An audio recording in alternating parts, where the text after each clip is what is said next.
भवन बा भवानी के। गौवा के पूर्व लंगे तलौवा के बीच भवन बा भवानी के। बाजल करे रोज घंटा नगाड़ा, बाजल करे रोज घंटा नगाड़ा, पूजा होला महारानी के। गौवा के पूर्व लंगे तलौवा के बीच भवन बा भवानी के।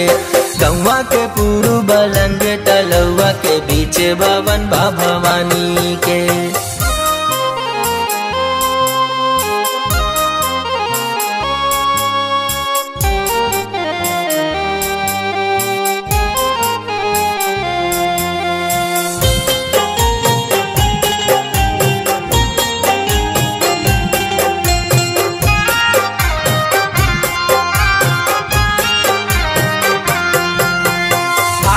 फगुआ चैत में चैता नियम से रोज गवाला।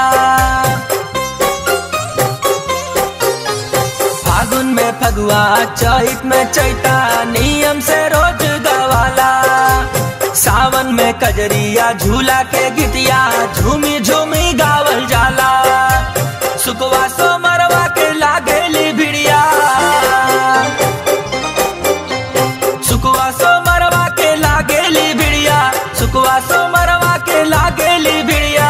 पौआ पूजे अम्बे रानी के।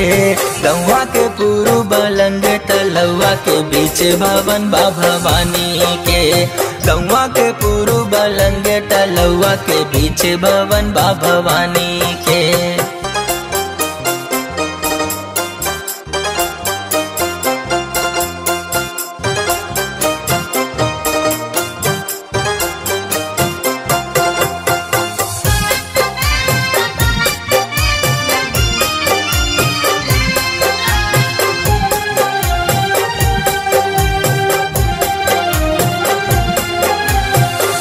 बिया है या लड़का के भैले पे देवी के पचरा गवाला। तिलक बिया है या लड़का के भैले पे देवी के पचरा गवाला। माई बहिनिया के सुन के गवल का सबही के बहुते सोहाला। चढ़ेला लपसिया चढ़ेला पूड़ी, चढ़ेला लपसिया चढ़ेला पूड़ी, चढ़ेला लपसिया चढ़ेला पूड़ी। घर घर से सातो जानी के। गौवा के पूर्व लंगे तलौवा के बीच भवन बा भवानी के। गौवा के पूर्व लंगे तलौवा के बीच भवन बा भवानी के।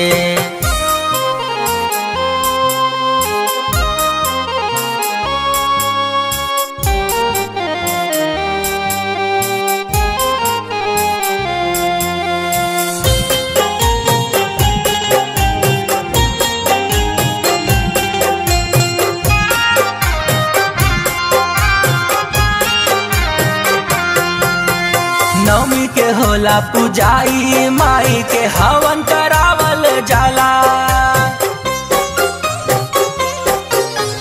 नवमी के होला पूजाई माई के हवन करावल जाला। हरियर बास में डाली के झंडा मंदिर के सोझे गड़ाला। झूठे मनीष पूरा गौवा जवरवा, झूठे मनीष पूरा गौवा जवरवा, झूठे मनीष पूरा गौवा जवरवा। पूजेला पाँव महादानी के। गौवा के पूर्व लंगे तलौवा के बीच भवन बा भवानी के। गौवा के पूर्व लंगे तलौवा के बीच भवन बा भवानी के। बाजल करे रोज घंटा नगाड़ा, बाजल करे रोज घंटा नगाड़ा, पूजा होला महारानी के। गौवा के पूर्व लंगे तलौवा के बीच भवन बा भवानी के। गौवा के पूर्व लंगे तलौवा के बीच भवन बा भवानी के।